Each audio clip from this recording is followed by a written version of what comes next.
Boa noite mais uma vez a todos. Vamos continuar aí a nossa leitura da Bíblia, que estamos fazendo já há 7 anos.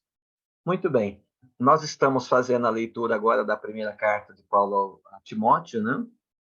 É uma das 3 cartas que o Paulo escreveu, não dirigida, das 4 cartas, das 3 cartas, perdão, não dirigidas à igreja, mas a pessoas, né? Então, temos aqui Timóteo, as 2 cartas. Então, nós temos aqui, né, 3 pessoas a quem o Paulo escreve, né, diferenciando que a maioria das suas cartas são escritas dirigidas à igreja. E aqui, então, nós estamos na primeira carta dele a Timóteo. Eu não canso de frisar para vocês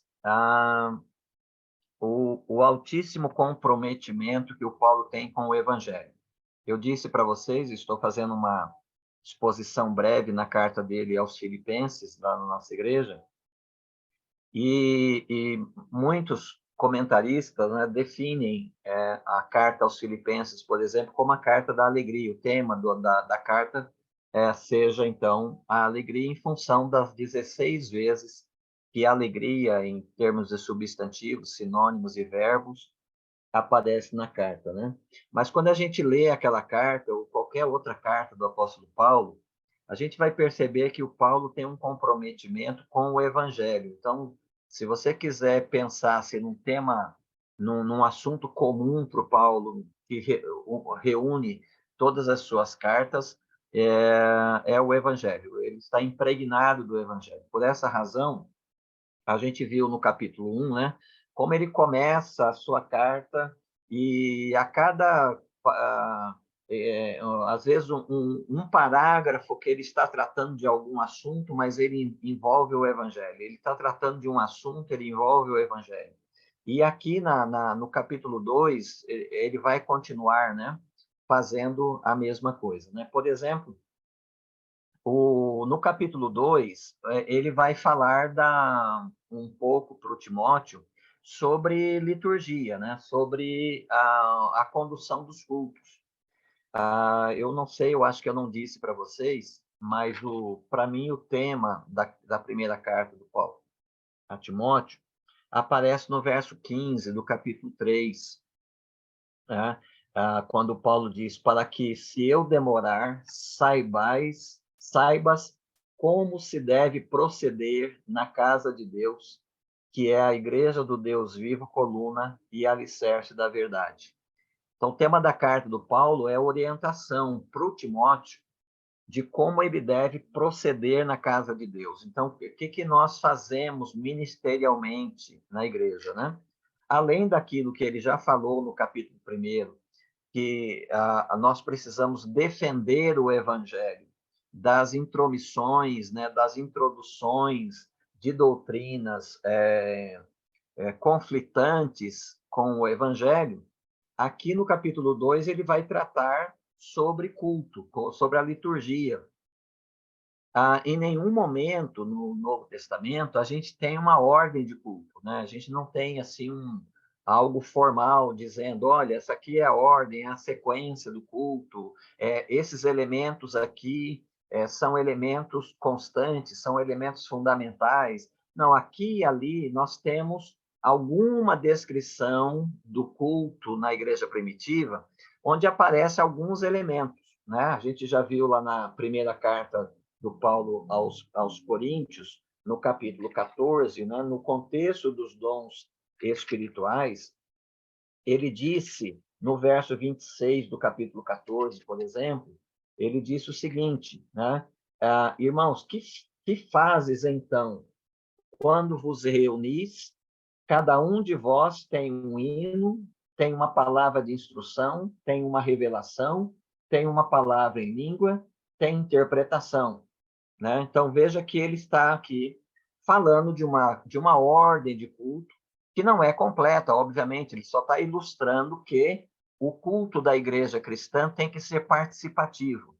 Não pode haver clericalismo na igreja cristã, né? Não pode haver um sacerdote ou uma pessoa iluminada em que ela detém toda a condução, né? Todas as partes do culto é ela que faz. Não pode haver centralização no culto público. A igreja tem que ser participativa, ela tem que participar do culto. Então, Paulo está tratando disso ali. E aqui para o Timóteo, Paulo também vai falar sobre culto, mas ele vai enfatizar aqui a questão da oração, né? Uma das partes importantes da ordem do culto cristão é a oração. Mas o Paulo não vai falar apenas desse elemento constante na liturgia, mas ele vai falar do seu conteúdo. A oração cristã, ela é uma oração orientada, né? O Jesus, por exemplo, no capítulo 6 de Mateus, corrigiu os discípulos, dizendo como é que os pagãos, né, como é que os gentios cultuam nos seus cultos, né, como é que quais são as ênfases dos seus cultos. E ele disse, né, que eles procuram todas essas coisas. Que coisas? Eles perguntam nas suas orações, né? Que comeremos, que beberemos, com que nos vestiremos? Então, essas são as preocupações que caracterizam o culto pagão. Em outras palavras, isso significa que o gentio, o pagão, quando ele vai cultuar, ele tem uma visão da religião como um instrumento que ele se utiliza para oferir benefícios. A religião, então, é um instrumento, é um mecanismo, né, que ele utiliza.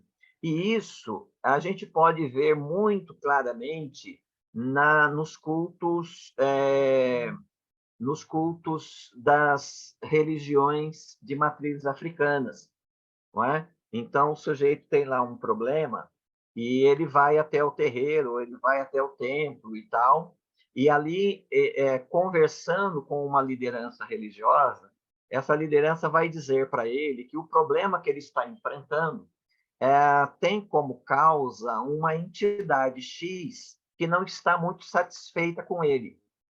Então, qual é a orientação? O que essa pessoa tem que fazer? Bom, ela tem que fazer um despacho, ela tem que fazer alguma oferenda, ela tem que fazer alguma coisa. Então, esse líder religioso vai determinar o que essa pessoa tem que fazer. E aí, então, ela vai lá fazer a tal coisa, né? A tal oferenda, o tal sacrifício, ou tomar lá o banho disso ou o banho daquilo, etc. e tal, fazer um pacto A, um pacto B, e com isso aquela entidade ela é satisfeita com aquele sacrifício. Uma vez que ela é satisfeita, então aquele mal é retirado. Então esse é o padrão das religiões pagãs, né? Especialmente aí no caso as religiões de matrizes africanas.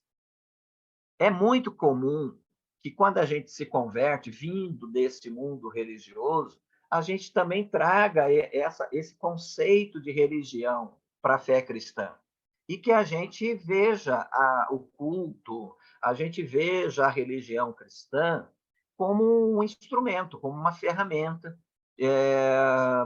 por meio da qual eu obtenho certos favores divinos, né? Por exemplo, muitas pessoas foram ensinadas lá no passado, né, que se você der o dízimo, Deus multiplica a sua vida financeira. Se você não der, né, Deus envia o devorador que vai retirar o que você tem, etc. e tal. E as pessoas então passaram a dar o dízimo ou fazer suas ofertas na igreja mais ou menos com esse perfil. Não é uma entrega de fé, não é um testemunho de fé, mas é o seguinte: eu tenho que entregar, porque se eu não entregar, Deus tira o seu favor, ou Deus não coloca o seu favor, Deus não vai me beneficiar. Então, eu mantenho tudo em ordem. Tanto é que eu canso de atender pessoas com esse perfil, que quando tem problemas, né, pelo menos os que chegam a mim, elas dizem, mas pastor, eu fiz tudo direitinho, eu sempre fui dizimista. Veja aí a conotação, veja como a cultura circundante, a cultura religiosa circundante, ainda está presente na vida das pessoas, mesmo quando elas se convertem, e isso eu não estou falando de novos convertidos, são pessoas já com alguma quantidade de anos já de jornada cristã. Mas por quê? Porque elas vêm com esses conteúdos lá da cultura religiosa dela, e quando ela chega na igreja, ela recebe alguns ensinamentos que combinam mais ou menos com essa cultura. Ela recebe algum ensinamento que faz ponte com essa cultura. Então, ela associa que a coisa na religião cristã também é da mesma forma. Então, as pessoas, por exemplo, podem vir ao culto, ela pode entregar o dízimo. Tem pessoas, por exemplo, que quando não oram, elas se sentem culpadas, né? Como se Deus fechasse o rosto, né? Tirasse o seu favor, tirasse o seu sorriso, porque ela não orou naquele dia. Tem as pessoas que, quando acontece alguma coisa com elas de ruim, elas logo associam, isso aconteceu comigo porque eu não orei hoje. Isso aconteceu comigo porque eu não fui na igreja no domingo. Isso aconteceu comigo porque eu não dei o dízimo no mês passado. Então, uma série de coisas que são elementos do paganismo que nós vamos encontrar ainda dentro da igreja, na vida de muitos crentes. E, pasmem vocês, né? Isso não surge do nada na cabeça deles. E isso vem, muitas vezes, de pregação do púlpito, de pregações pastorais que caminham nessa direção. Às vezes, o pastor ele teve essa formação e ele está nada mais, nada menos que reproduzindo essa formação na sua congregação. Não está fazendo isso por maldade, mas é o que ele tem, ele está dando o que ele tem, ele recebeu e ele está transmitindo o que ele recebeu. Então, há muitos elementos nessas pregações de paganismo, elementos pagãos que estão presentes, às vezes, na liturgia da igreja, na condução dessa liturgia, nas falas que vêm das plataformas, né, da igreja, muitas vezes nessas equipes de louvor que acabaram com o tempo substituindo o ministro de música que era formado, né, que tinha um treinamento próprio para aquilo. Hoje a gente tem, né, as equipes de louvor, que normalmente é alguém que chegou na igreja, que sabe tocar ou tem boa voz. As igrejas precisam de gente lá na plataforma, essas pessoas já vão sendo integradas ali na plataforma, não demora muito, essas pessoas estão exortando a igreja, né? Não demora muito, essas pessoas estão estabelecendo diálogos instrutivos com a igreja, não é?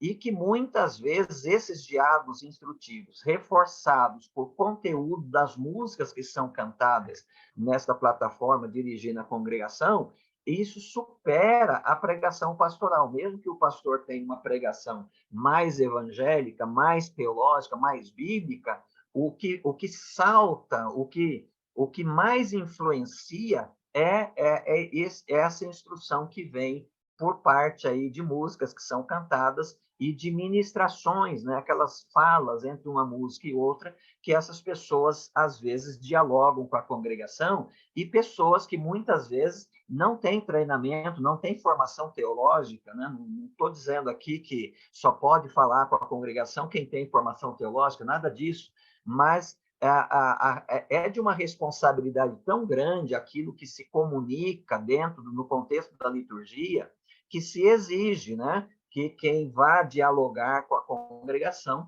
tenha ali um mínimo de formação, ou pelo menos um mínimo de maturidade cristã, né, maturidade bíblica, para poder instruir a igreja corretamente. Caso contrário, a gente só vai perpetuando esses links com a religião cultural. Dentro do campo acadêmico, a gente chamaria de o senso comum, né? Na ciência existe o senso comum, e na teologia, na religião, a gente pode também achar um elemento do senso comum, que é nada mais, nada menos que aquela religiosidade cultural, né? Que se você pegar um crente falando, né, e um não crente falando sobre Deus, eles vão falar quase praticamente a mesma coisa. e significando que não tem nenhuma instrução bíblica, não tem nenhum conteúdo evangélico ainda na vida desta pessoa, embora ela já esteja na igreja há muitos anos. Então, o Paulo está dizendo para o Timóteo aqui é que, primeiro, a oração tem lugar na liturgia, mas esta oração precisa ser direcionada de alguma forma.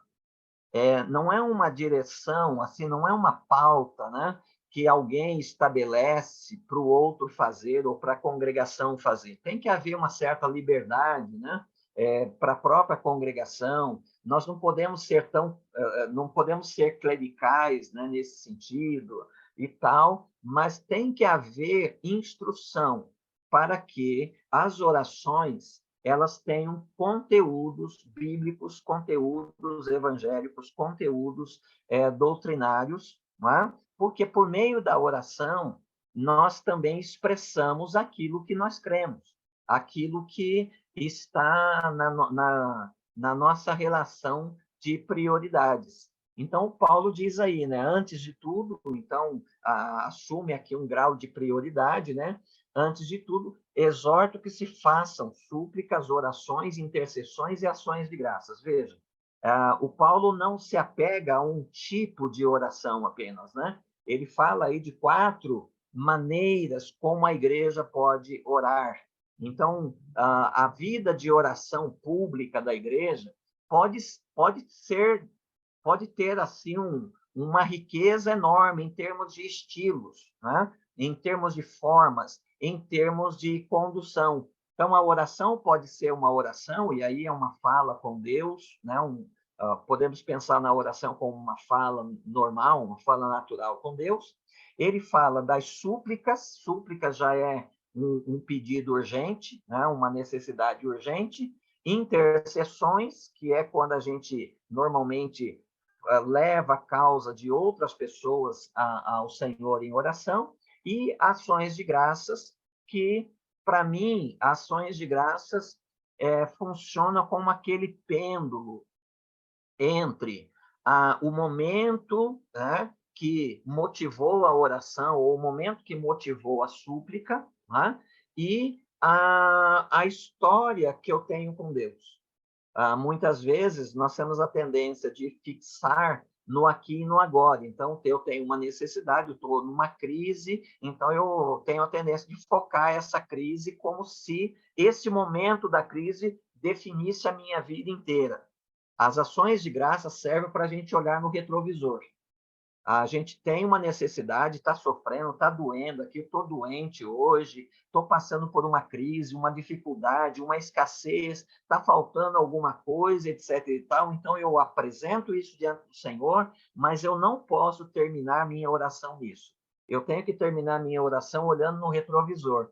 E aí relembrar o que Deus já tem feito, as ocasiões outras que o Senhor, que eu já estive em situação semelhante, que o Senhor interviu, as múltiplas vezes que o Senhor me salvou, que me libertou, as múltiplas vezes que o Senhor me defendeu, ou me curou, ou conduziu, ou me deu abriu uma porta, ou me deu um caminho, ou me deu uma compreensão de sabedoria. Então, eu preciso me lembrar dessa condução continuada de Deus. E aí, então, expressar as minhas ações de graça. Então, a oração na igreja precisa tomar, né, essas variadas formas, e cada uma delas vai implicar em um tipo de sentimento, um tipo de emoção que vai estar regendo esta oração, né? Podemos pensar na oração como uma conversa com Deus num tom mais solene, podemos pensar nas súplicas, né, com um tom de mais urgência, então há uma carga emocional muito forte acompanhando essa oração. Intercessão, né, há uma carga de compaixão, aí, de empatia, de sentir a dor ou a tristeza do outro, e ações de graças, obviamente, aquele sentimento de alegria, né, aquele sentimento de gratidão e de paz, né, que nos ajuda a descansar no fato de que o Deus que nos socorreu no passado continuará nos socorrendo no tempo presente. Depois de falar das formas variadas, da riqueza, né, da prática de oração pública da igreja, o Paulo, então, diz, né, por quem que nós devemos orar. Obviamente, o Paulo não está restringindo, nós podemos orar por qualquer coisa, por qualquer pessoa, por qualquer necessidade, mas aqui ele está falando em termos do Evangelho. O Paulo é uma pessoa, como eu disse, impregnada do Evangelho. Então, ele quer que a igreja ore por todos os homens, mas depois ele especifica alguns homens, não é? Então, ele especifica aí no verso 2, né, os reis. Ele especifica por todos os que exercem autoridade. Então, ele está dizendo que a igreja precisa orar por pessoas que estão, que exercem autoridade. Essa autoridade pode ser uma autoridade civil, pode ser uma autoridade eclesiástica, pessoas que estão exercendo autoridade. Os pais exercem autoridade sobre os filhos. Então, aqui, o Paulo está dizendo, ore pelos homens, mas orem pelos reis, orem por aqueles que exercem autoridade. Qual é o objetivo de orarmos por essas pessoas? O Paulo diz para que tenhamos vida tranquila. Vida tranquila aqui não é conforto, né? Vida tranquila aqui é nós estabelecermos uma relação de paz, mesmo com um governo que nos persiga, como é o caso que está em vista aqui, né?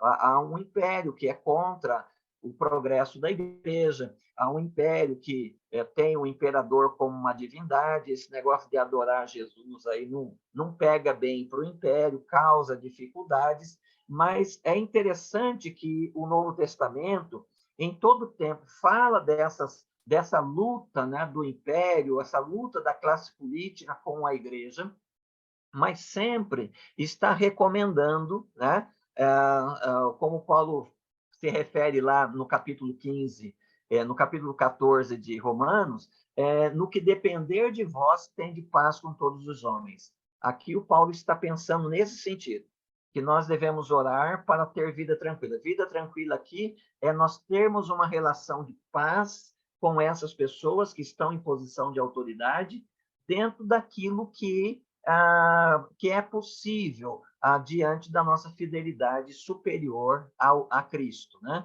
Como os apóstolos lá no princípio, eles foram presos, foram açoitados, eles aceitaram tudo isso até como uma glória, né? De eles estarem sofrendo pela causa de Cristo. Mas quando o Estado proibiu eles de pregar Jesus, aí eles deram um passo atrás, eles disseram, não, isso nós não podemos fazer, porque importa para nós antes obedecer a Deus do que aos homens.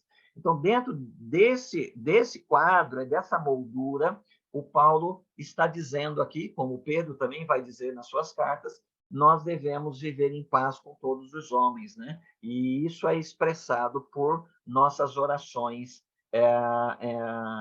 em relação a eles, para que tenhais vida tranquila e serena em toda piedade e honestidade. Isso é bom e agradável diante de Deus. O que é bom e agradável diante de Deus? É bom que os crentes portem-se, como ele menciona lá em 1:27 de Filipenses, portem de uma maneira digna do Evangelho, especialmente no que diz respeito à comunidade externa, né? A nossa relação com o Estado, a nossa relação com a sociedade de um modo geral. Então, isso é bom e agradável diante de Deus, nosso Salvador. Por que é bom? Porque Deus, nosso Salvador, deseja que todos os homens sejam salvos e cheguem ao pleno conhecimento da verdade. A igreja deve não apenas orar, deve não apenas evangelizar a sociedade, né? Ser luz no meio da sociedade para conduzi-la a Cristo, mas ela deve principalmente evitar tornar-se uma pedra de tropeço. Né?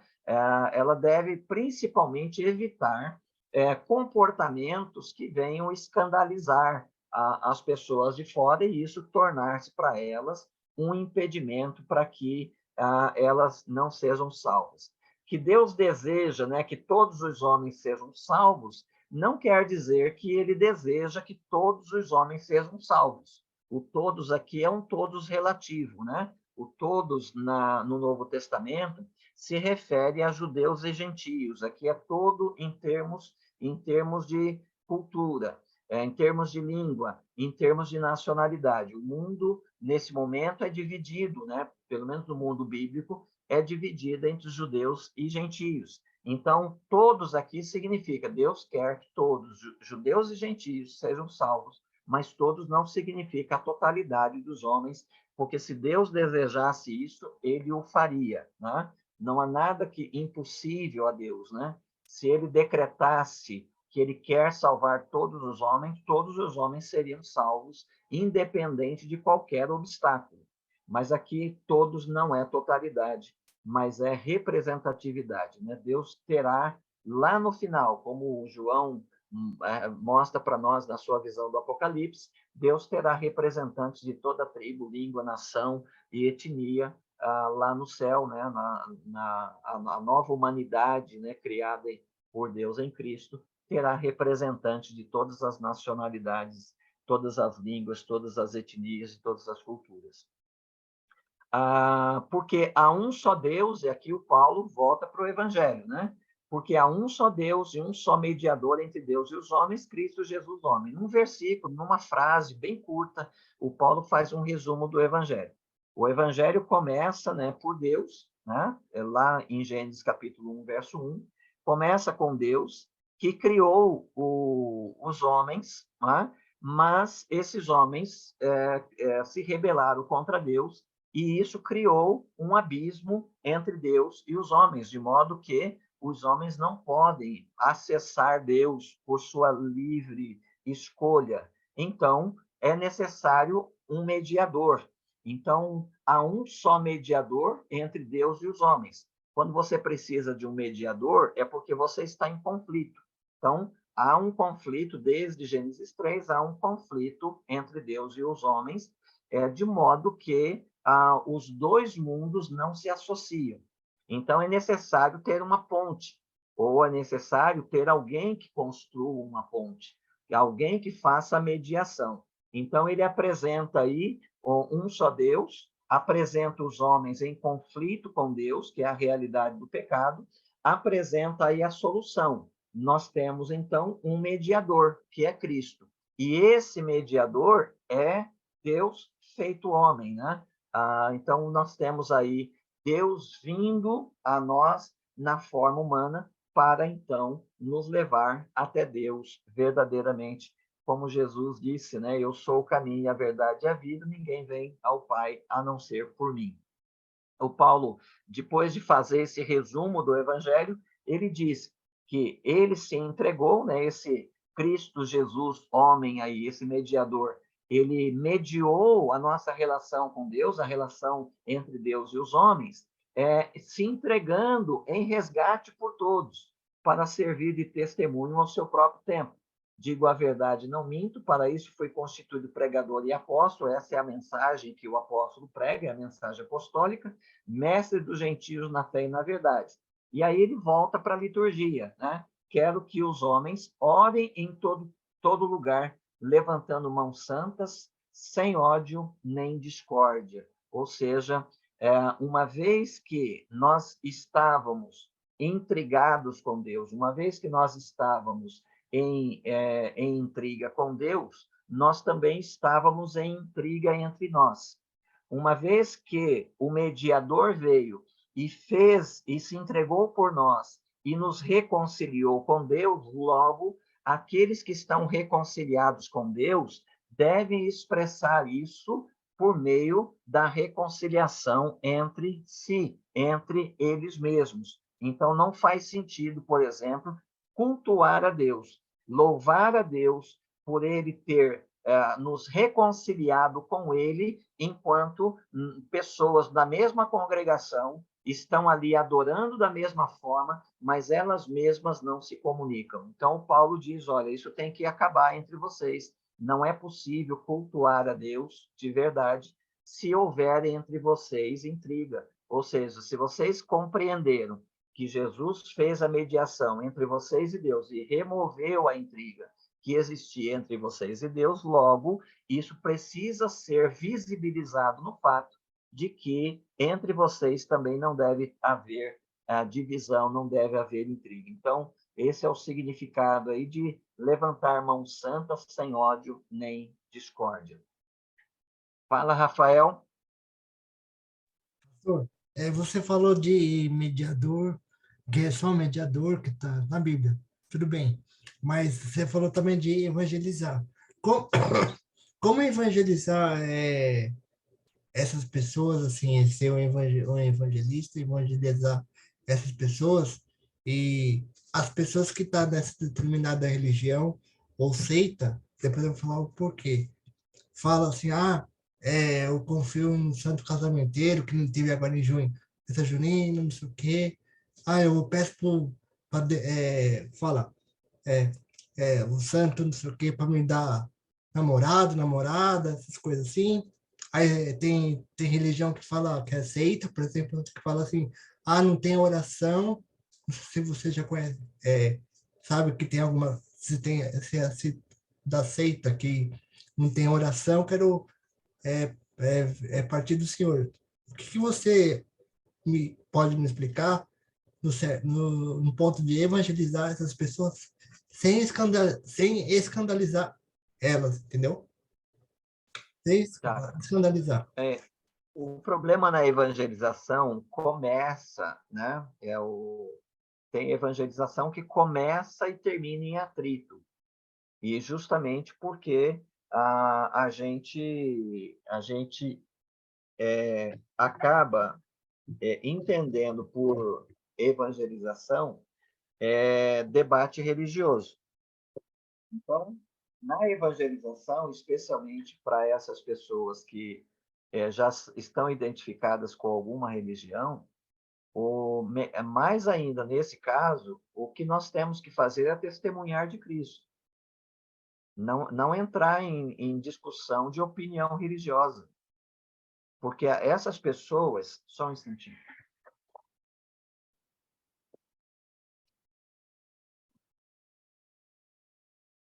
essas pessoas, né, elas têm a religião delas, mas o que elas têm de religião são proposições teológicas, são hábitos, né, são crenças que muitas vezes foram passadas para elas e que elas então defendem aquilo como a sua religião. No nosso caso, nós não nos apegamos a proposições, né? Embora haja proposições teológicas, na evangelização, nós nos apegamos a uma pessoa. Então, nós falamos para essas pessoas de uma pessoa. Nós falamos de Jesus para elas. Se nós entrarmos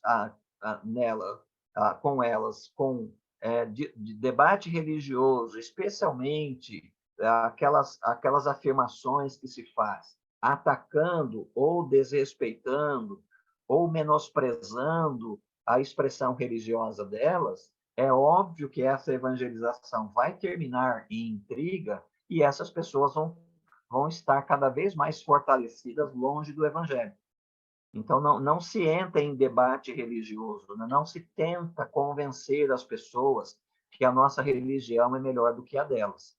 Apenas se descreve Jesus para elas, né? Se apresenta Jesus para elas. Ok? Ok, Vamos obrigado, viu, seguir? pastor? O Paulo começa no verso 9 dizendo o seguinte: do mesmo modo. Bom, do mesmo modo significa que as mulheres, que é o alvo da atenção dele agora aqui, devem proceder. Isso que ele acabou de dizer aí para os homens serve para as mulheres. Então, as mulheres também participam da oração, né? As mulheres também participam da liturgia.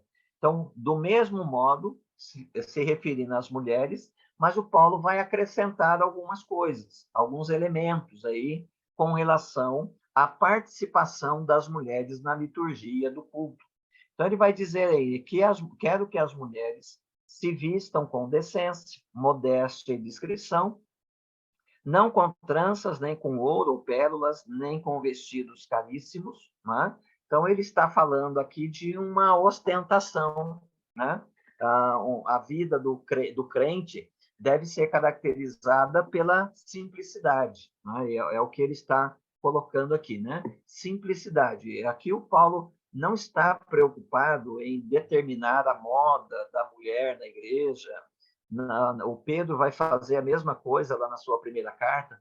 Os apóstolos não estão preocupados em determinar a moda, eles não foram enviados para dizer, né, qual é a moda do momento para a mulher cristã. O que eles estão falando, usando esses termos aqui, é que o crente, de um modo geral, precisa ser discreto, né? Ele não é ostento, né? Ele não ostenta aquilo que tem. As mulheres cristãs são caracterizadas pela simplicidade. Qualquer coisa que passa disso, e nós estamos falando de contexto litúrgico, qualquer coisa que passe disso, o que vai acontecer? A pessoa, e aí não importa nos nossos dias se é homem ou mulher, a pessoa vai atrair a atenção para ela mesma. E a atenção no culto precisa ser voltada para Deus. Então, veja que ele está misturando aqui, né? Os homens da igreja, as mulheres, vocês todos são uma só pessoa participando como povo de Deus, como igreja de Deus. Vocês estão participando do culto. Todas as atenções estão voltadas para Deus.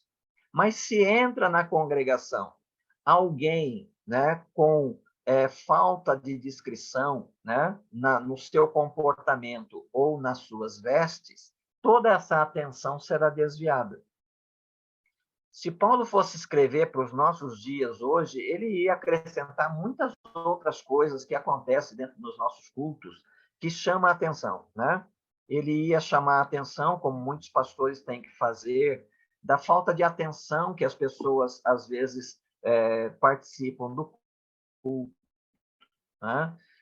O que a gente vê enquanto a gente prega, né, a palavra, o que a gente vê de distrações, de elementos que distraem, elementos muito simples, que nem são responsáveis em si mesmos, né, por estar ali, ou coisas que acontecem durante o culto que serve como distração para as pessoas. Pessoas que não têm, né, nenhuma reverência durante o culto, né? Tem aquelas igrejas que tem aquele entra e sai, né? Não tem diáconos, às vezes, suficientes ou orientados para proceder ali de alguma forma. Obviamente, isso tem que ser combinado com a igreja, não pode colocar um diácono e determinar regras lá para ele cumprir, que vai dar encrenca e o encrencado vai ser ele. Mas tem que se combinar com a igreja alguma coisa, né, que proteja o culto de elementos distrativos. Muita coisa que acontece durante os cultos, né, serve como elemento de distração. E aqui o que o Paulo está tratando aqui é de comportamento feminino, que na igreja de Éfeso, onde Timóteo está, estão servindo de distração, né, para as pessoas que estão participando do culto.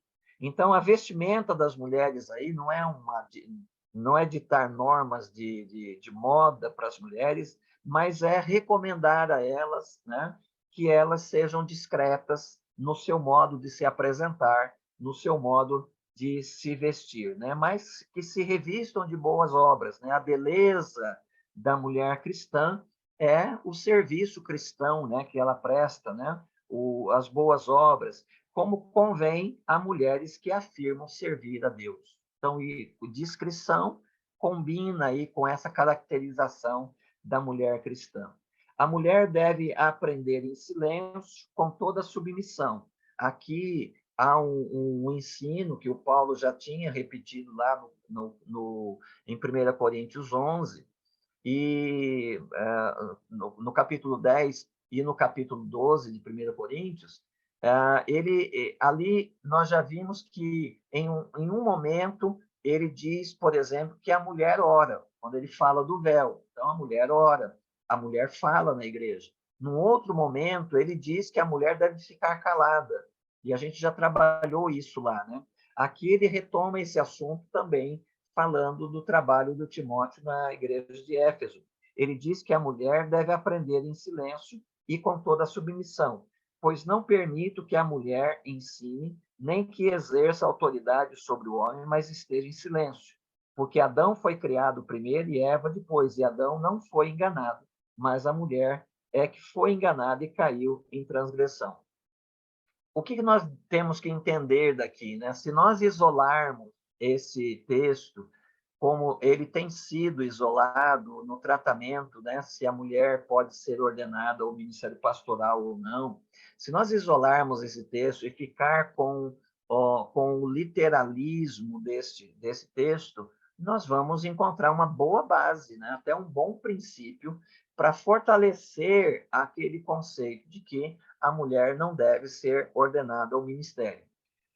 O bom motivo é que o Paulo, né, que é uma autoridade apostólica, está dizendo que a mulher deve aprender em silêncio com toda a submissão e que não é permitido à mulher ensinar. Né?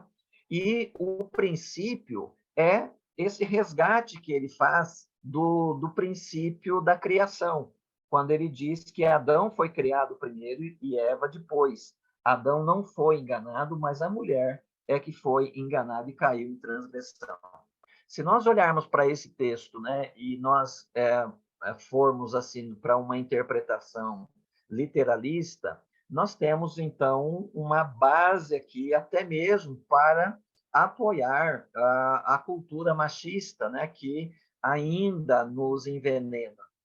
Mesmo os homens cristãos, vindo de uma cultura, né, machista, o homem cristão ainda pode trazer essas marcas, né, do machismo, e quando se depara com um texto desse daqui, encontra aí, né, até uma alegria grande, né, porque, veja, Deus concorda com o que eu penso acerca da posição da mulher. O que a gente precisa entender, né? A gente precisa entender que, primeiro, é provável que o Paulo esteja tratando de um problema específico da igreja de Éfeso que não nos foi informado. A mesma coisa que acontece lá na carta primeira aos Coríntios. É provável, não estou afirmando, mas é provável. Por quê? Porque lá na primeira carta dele aos Coríntios, no capítulo 10, ele fala da mulher que ora e profetiza. Ora, profetizar é ensinar. Não é? Então, ele fala claramente da mulher que ora e profetiza. E depois, num outro contexto, ele diz que a mulher deve aprender em silêncio. Então, deve ficar claro para nós que o Paulo deve estar tratando de alguma questão interna na igreja, que não é universal, não é um ensino, uma doutrina universal. E que a forma dele corrigir esse desvio interno da igreja tenha sido usando esses argumentos. Não faz sentido dizer que nós devemos construir uma doutrina em que a mulher aprenda em silêncio, em que a mulher não ensine, se em outros momentos o próprio Paulo escreveu que a mulher ora e profetiza na igreja. E a gente sabe que profetizar está relacionado ao ensino, e como o próprio Paulo diz no capítulo 14, 1 aos Coríntios, a profecia serve para a exortação, para a consolação e edificação. Então, isso está associado ao ensino. Então, a gente deve, assim, não dá para a gente determinar exatamente o que o Paulo está ensinando aqui, mas não deve ser uma proibição absoluta quanto à participação das mulheres na liturgia do culto, seja orando, seja profetizando. Alguma questão interna, alguma questão própria da igreja ali dos Efésios estava sendo corrigida, que não chegou até nós, não temos essa informação, por isso não temos como saber exatamente o que o Paulo está tratando nesse ponto. O elemento aqui que causa dificuldade para nós é o princípio que o Paulo utiliza. E aí também nós desconhecemos a razão por que ele se utiliza desse princípio, quando ele fala que o Adão foi criado primeiro e Eva depois. Aqui ele deve estar se referindo à submissão da mulher ao marido ou ao homem, né? E esta submissão não deve ser entendida da forma como a nossa cultura nos ensinou a pensar em submissão. Eu penso que o Paulo trabalha bem o conceito de submissão quando ele escreve aos Efésios, no capítulo 5, quando ele diz que uma das evidências de uma vida cheia do Espírito é que nós nos sujeitamos uns aos outros no temor de Cristo. Veja, uns aos outros. Quando ele escreve aos Gálatas, no capítulo 3, verso 26, ele diz que em Cristo não há homem nem mulher, né? Não há judeu nem grego, ou seja, Cristo nos fez iguais. Ali em Efésios, ele continua dizendo ali, né, que a submissão de uns aos outros, no que diz respeito à mulher, é um respeito para com a liderança do marido, mas que o marido, a submissão dele para com a mulher é o amor devoto a ela, a exemplo do amor devotado por Cristo à igreja, que ofereceu-se a si mesmo por ela, para apresentá-la a si mesmo, uma igreja irrepreensível e santa. Então, esse conceito aí de submissão, de um homem déspota, de um homem autoritário e de uma mulher que precisa estar a serviço dele, é um conceito bem arcaico que nós não podemos encontrar suporte para isso nas Escrituras. No que diz respeito à mulher ser ordenada ao ministério, eu já manifestei aqui minha posição para vocês, em função de o Paulo usar esse argumento aqui, né? De que o Adão foi criado primeiro e Eva depois, sim, há uma hierarquia funcional, não de melhor e pior, mas uma hierarquia funcional. E nessa hierarquia funcional, agora pensando como pastor, então, sim, eu admito que a mulher tem o seu lugar de ensino, ela pode ser pastora na igreja, ela pode ser ordenada ao ministério pastoral, mas eu ficaria mais tranquilo, por causa desse texto, eu ficaria mais tranquilo se ela fizesse parte de um colegiado, por exemplo, que ela fosse pastora, por exemplo, de casais, que ela fosse pastora, por exemplo, de mulheres na igreja, que ela fosse pastora, por exemplo, de crianças na igreja, não é? Ela funcionasse debaixo de uma autoridade masculina, mas que ela tivesse liberdade para exercer o seu dom espiritual e a sua vocação pastoral, que eu penso que ela pode receber também. O Paulo termina o seu raciocínio com um versículo que é difícil de traduzir, né? E todas as tentativas de traduzir esse verso implicam em problemas, né? O Paulo coloca aí no verso 15: todavia, ela será salva dando à luz filhos, desde que permaneça com domínio próprio na fé, no amor e na santificação. Parece que o Paulo está dizendo que uma mulher que dá à luz filhos, então ela é salva. É problemático o verso, né?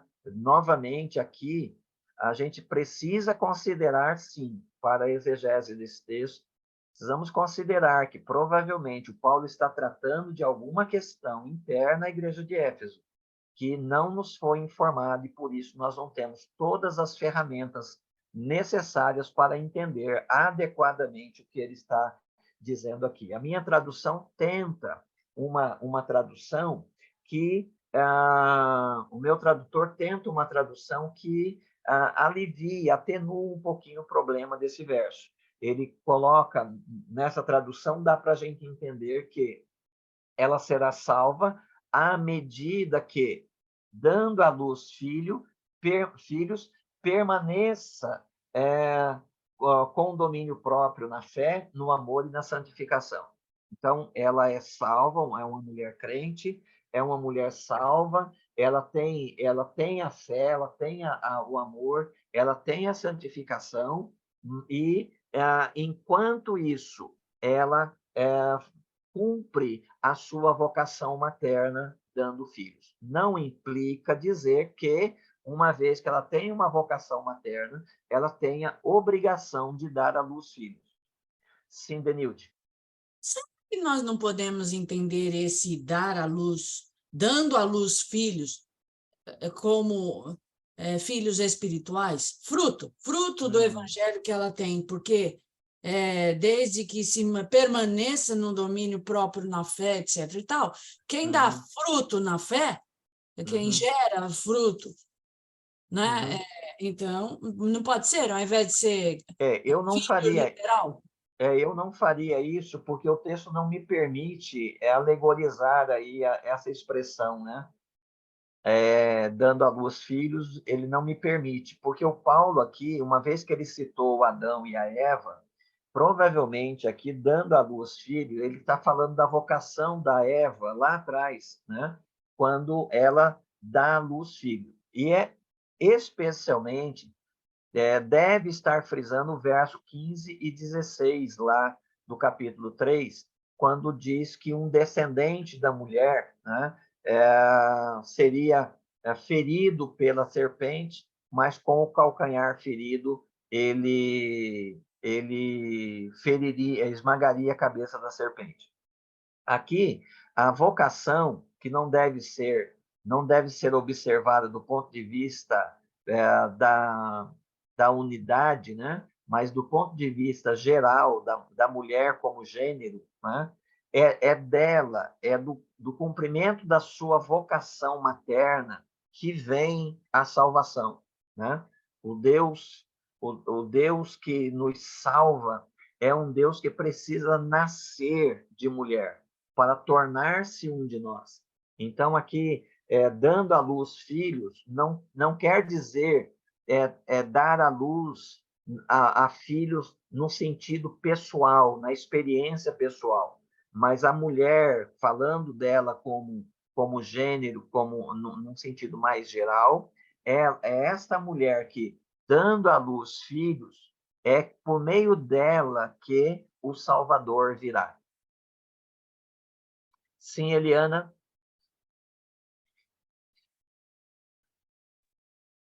Então, eu estou com a NVI aqui, ela dá 3 significados com a Bíblia NVI, e eu achei interessante o último, mas eu vou fazer dos 3. Primeiro, fala da mulher piedosa, realizada no papel de esposa e de mãe no lar.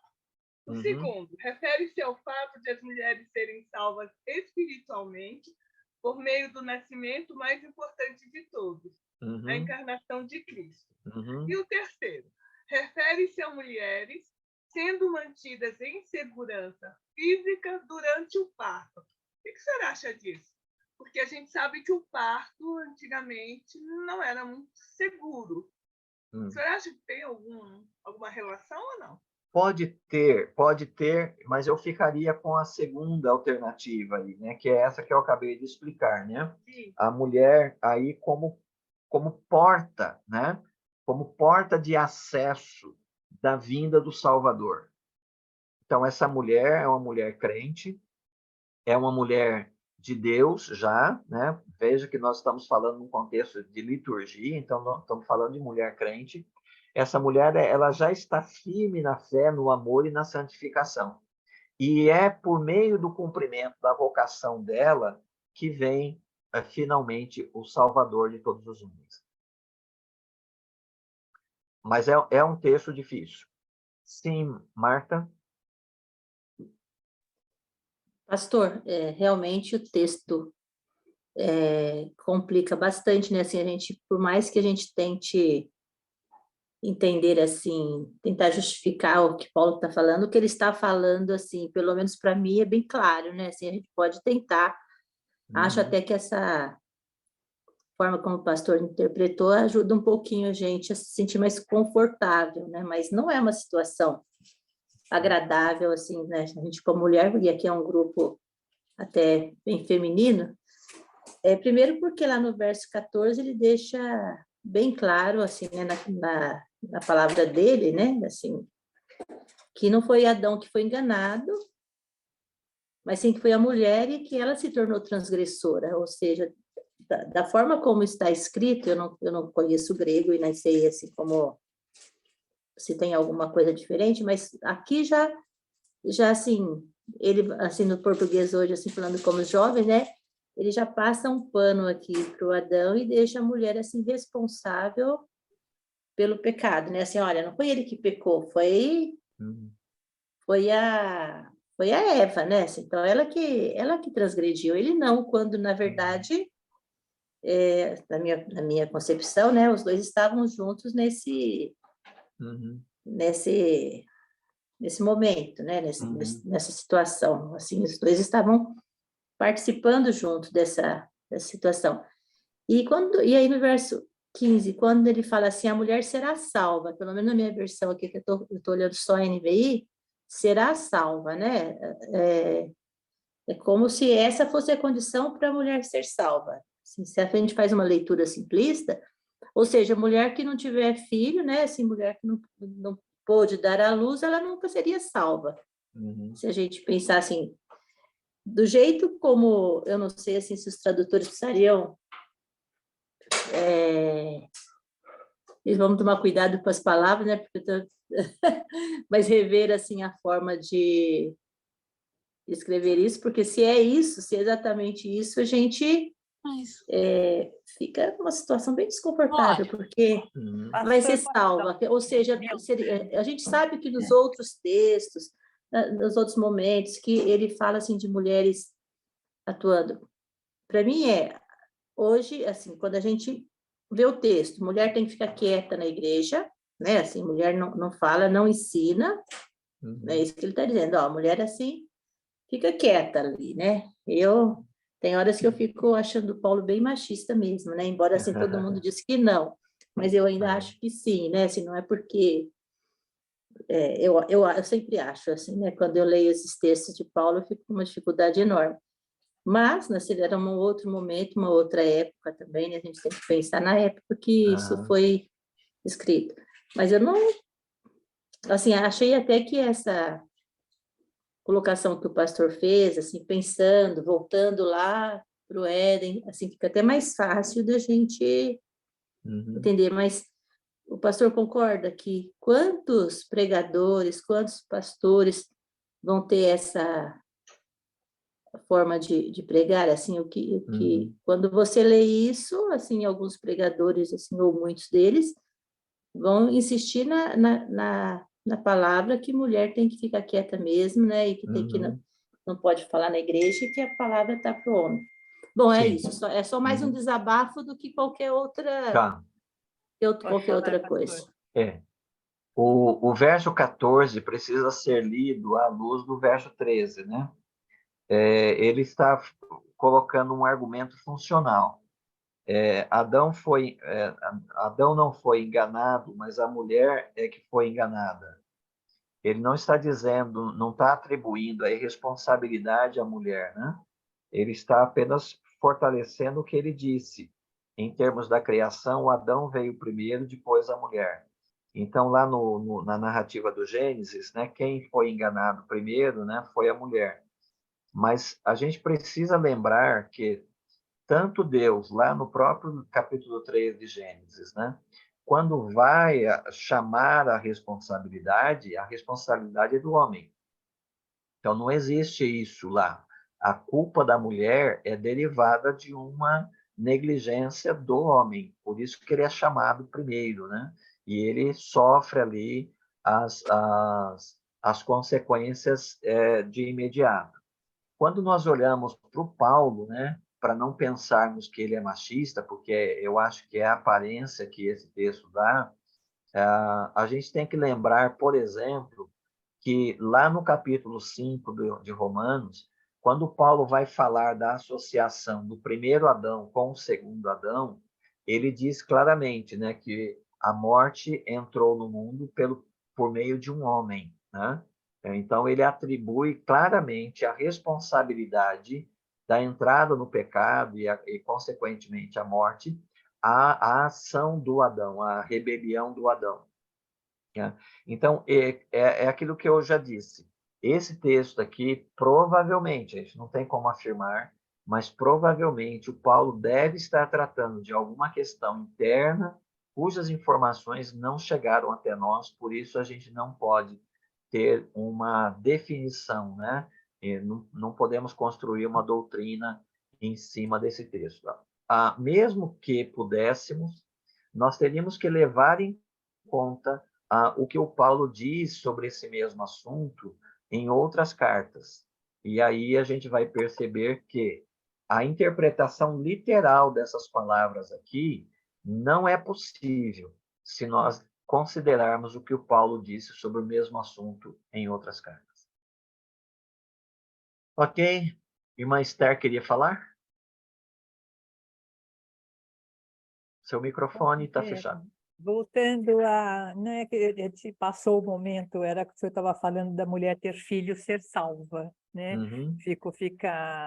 Fica esquisito isso. Mas Sim. essa tradução em português está tão clara, porque ela será salva desde que, essa expressão é imprescindível, desde que permaneça firme, entendeu? Uhum. Então, eu acho que isso explica o versículo, né? A ênfase da salvação está no que vem depois desse desde que. Desde que, é importantíssimo esse desde que. Sim, muito bem, bem destacado.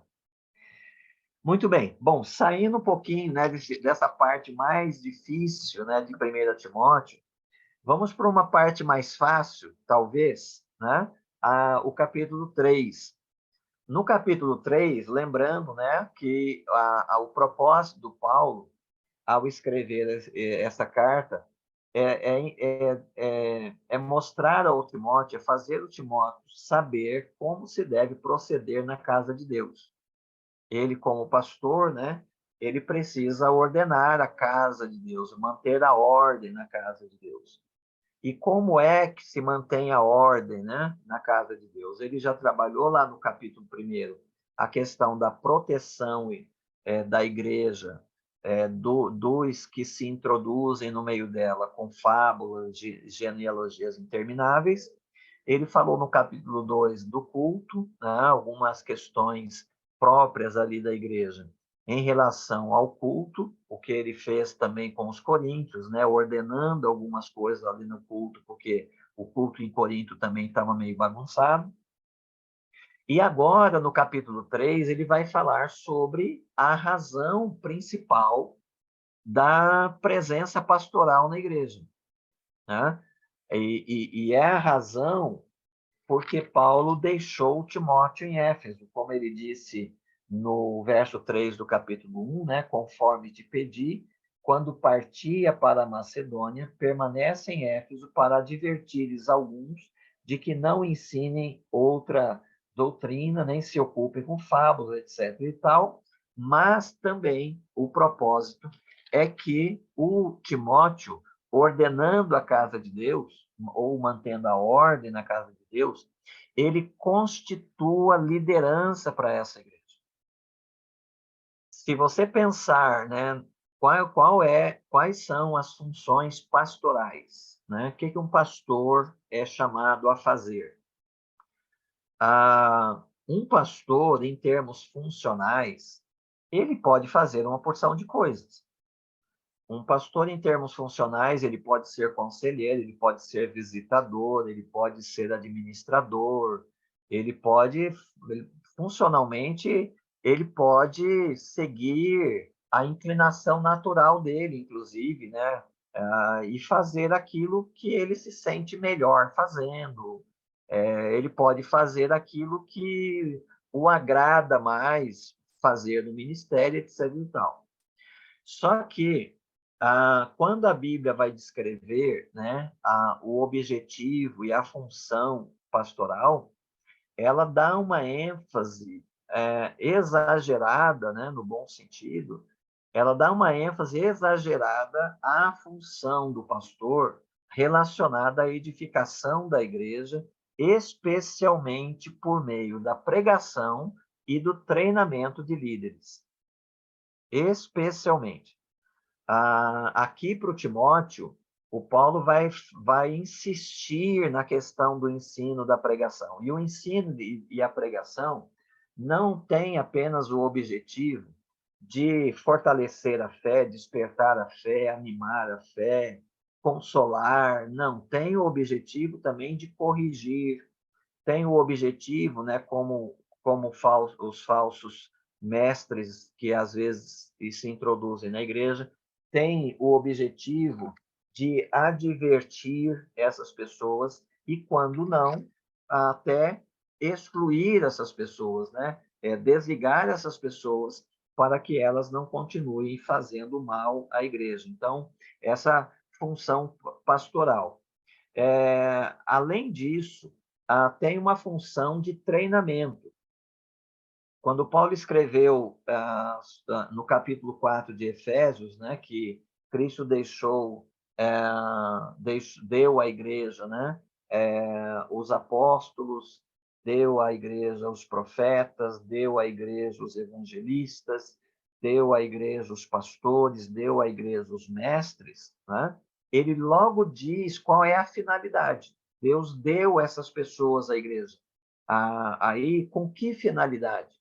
Para que eles ensinem, para que eles promovam a edificação dos santos, a edificação dos crentes. E qual é o destino, qual é o objetivo da edificação dos santos? Que os santos se envolvam no serviço cristão, ou seja, que os santos se envolvam no ministério. E quando os santos são edificados e eles são colocados no serviço cristão, o Paulo diz lá que a operação de todas as juntas produz a edificação do corpo conjuntamente.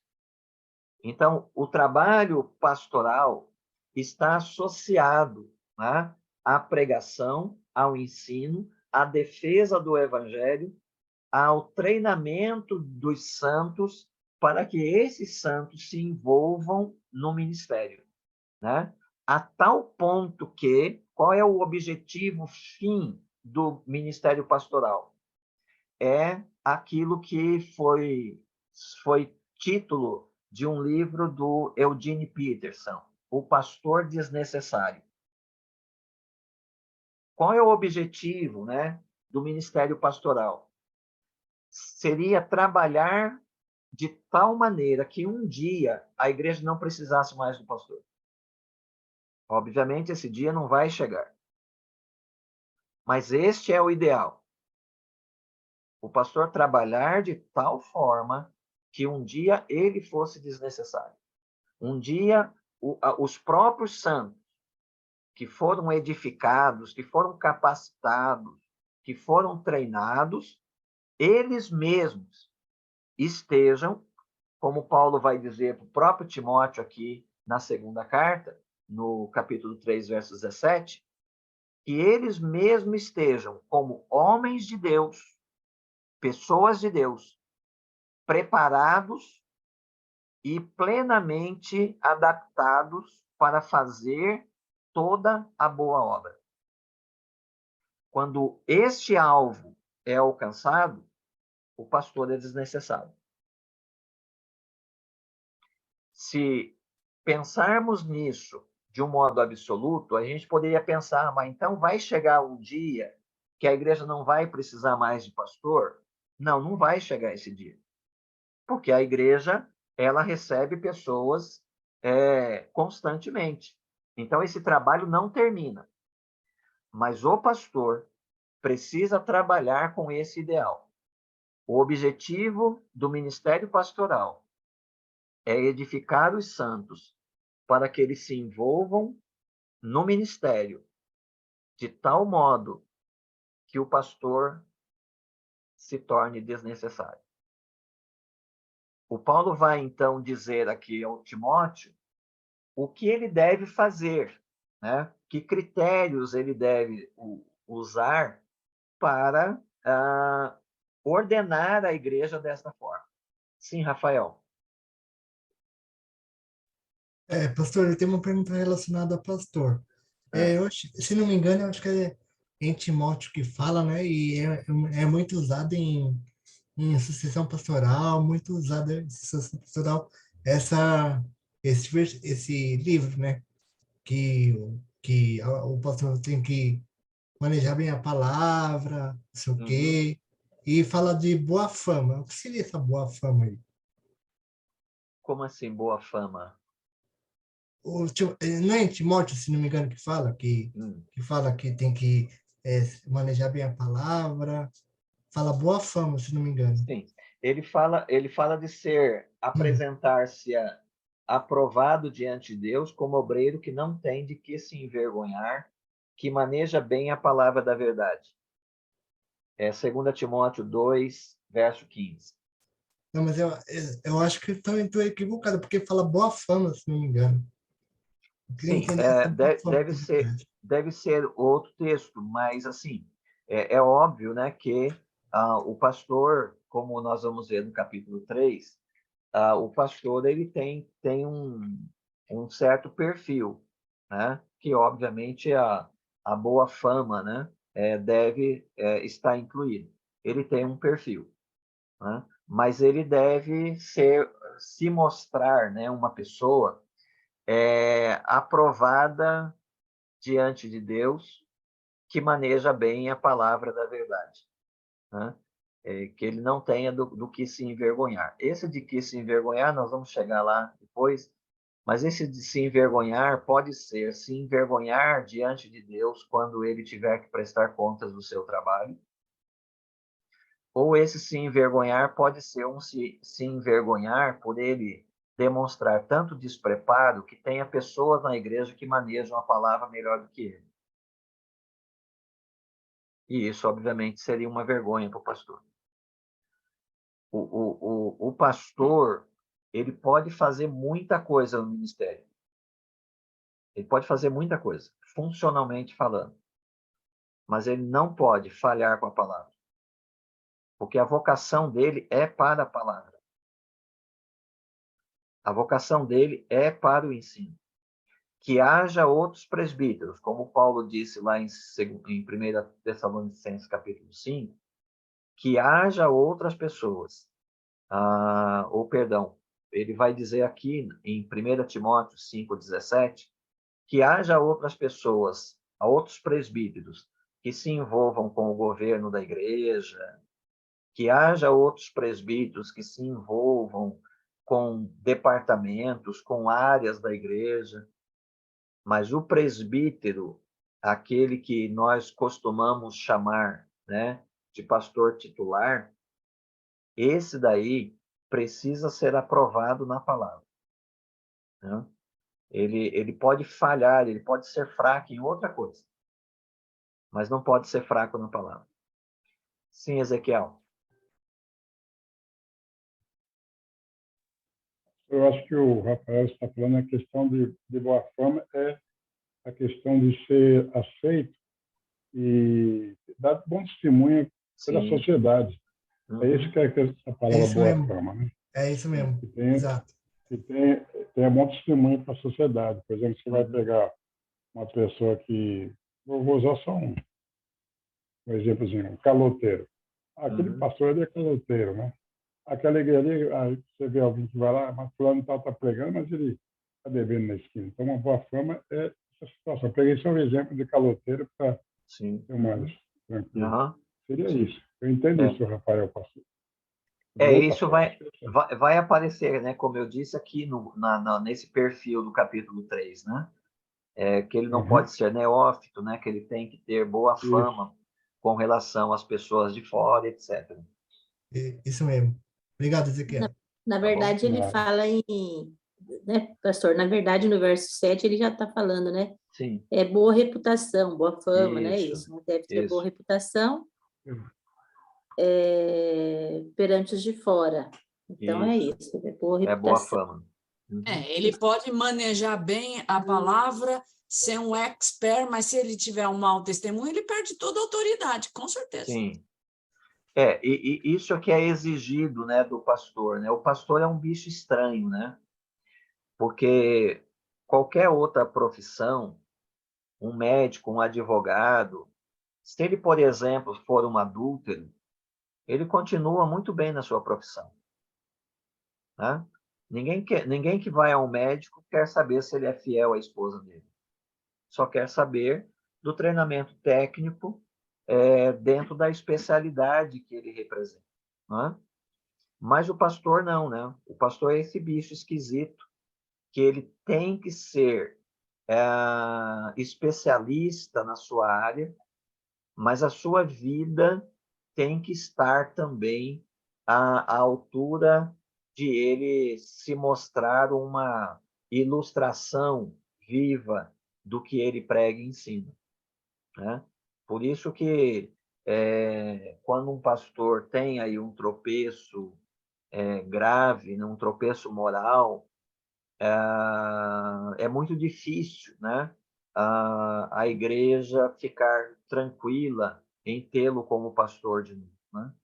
Então, imagine, eu estou falando de bicho esquisito, porque imagina você que um pastor, por exemplo, ele tem aí 30, 35 anos de trabalho, muito trabalho, de dedicação, de empenho, ele edificou a igreja, ele alimentou pessoas com a palavra e tal, e tal, e tal, e no finzinho da carreira dele, ele comete um pecado, um erro moral. Ele não se preparou para mais nada na vida. Ele dedicou a vida ao ministério pastoral. Mas agora ele cometeu um pecado capital.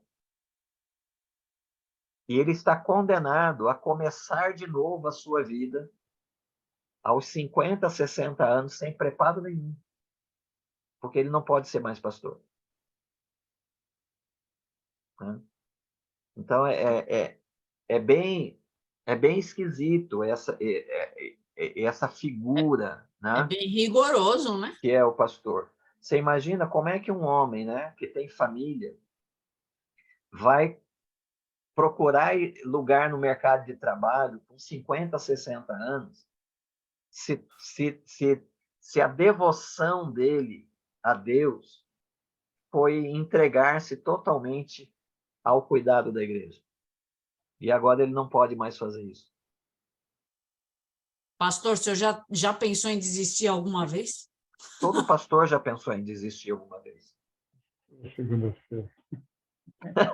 Sério? Não sabia não, pastor. Se Todo não pastor fosse... já pensou. Olha, uma pesquisa feita nos Estados Unidos, é muito citada em estudos aqui no Brasil, revelou que pastores, um número muito grande, na casa aí de 70% dos pastores entrevistados, revelaram, por exemplo, que eles eram mais crentes antes de entrar no ministério do que depois do ministério.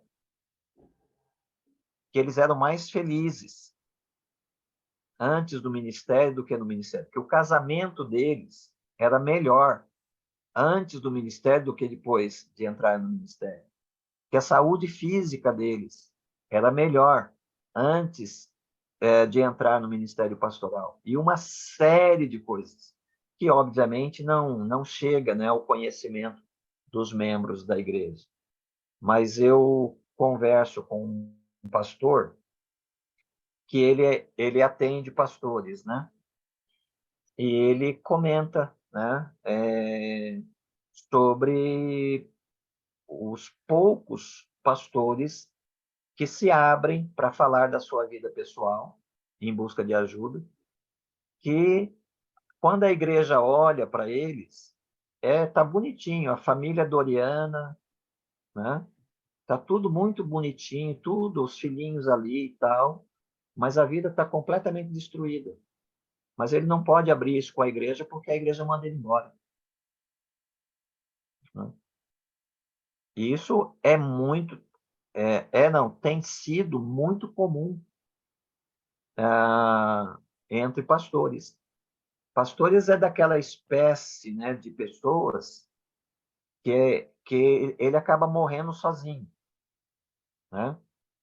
Ele tem problemas psicológicos que não podem ser compartilhados. Ele tem sofrimentos psíquicos que não podem ser compartilhados. ele tem problemas conjugais que não podem ser compartilhados, né? Quando a igreja se dá conta de algum problema com relação ao seu pastor, o filho do pastor já foi embora de casa, o casamento já acabou, a saúde do pastor já era, né? Pastor, mas a ordem dos pastores não dá esse apoio para os pastores? Lamentavelmente, nós temos uma ordem que vê o pastor do ponto de vista institucional, como também a igreja costuma ver o pastor do ponto de vista institucional. O que significa dizer isso? A ênfase está na funcionalidade, não está no cuidado, não está no acompanhamento, né? E isso é algo que precisa ser mudado, mas para mudar essa cultura, com relação à igreja, ou mesmo com relação a uma organização como a ordem, tem que passar por um processo, tem que ter gente com muita vontade de colocar a mão nesse vespeiro, e talvez demore muito tempo para mudar, né, a mentalidade que hoje domina, né, o ministério pastoral, ou envolve, né, o ministério pastoral. Eu não sei se você sabe, mas pastores não confiam em pastores. Pastores não são pessoas de confiança para outros pastores. Eu não sei quantas vezes você já ouviu pastores pregando na sua igreja, fazendo citação de casos de pastores que ele atendeu ou que procuraram por ele, ou mencionando casos de pastores que chegaram até ele como ilustração de sermão. Então, pastores não confiam. Para você ter uma base, aqui perto de mim tem uma igreja que ela faz uma reunião de pastores, aqueles encontros de pastores. Eles reúnem mais ou menos uns 30 pastores. E tem um pastor, que é meu amigo, que ele frequenta, todo encontro ele está lá há muitos anos. Então, está bem familiarizado com todo mundo que está lá, com todo mundo que participa e tal. Mas, recentemente, ele teve um problema pessoal e ele estava num nível de angústia muito profundo e ele precisou abrir o coração. Eu estranhei que ele estava nesse encontro e, terminando esse encontro, ele me ligou perguntando se eu tinha um tempo para ele. Então, eu combinei com ele de tomarmos um café numa padaria e ele, então, abriu o coração comigo. Mas eu perguntei para ele, mas veja, você está vindo de um encontro de pastores. Ele disse, eu não posso confiar em ninguém que está lá. Então, esses encontros de pastores, ninguém abre o coração. Sabe o que acontece nesses encontros? Maldito homem que confia no homem, já dizia a palavra, hein, pastor? Sabe o que acontece nesses encontros? Todo mundo vai para esses encontros com a sua ilusão de onipotência. Todo mundo vai lá dizer quantos batismos fez, como é que está a arrecadação da igreja. Ninguém vai lá para dizer, olha, meu casamento tá num fio para terminar. Ninguém vai lá para falar dos seus sofrimentos psíquicos, né? Vocês tiveram aí, né, uma experiência de uma pessoa que passou por vocês e, e, e cometeu suicídio. E não era uma pessoa isolada, era uma pessoa que participava. Tanto é que eu acho que para chegar até a PIB do Brás, é uma pessoa que tinha um certo envolvimento, um certo conhecimento, não era uma pessoa isolada.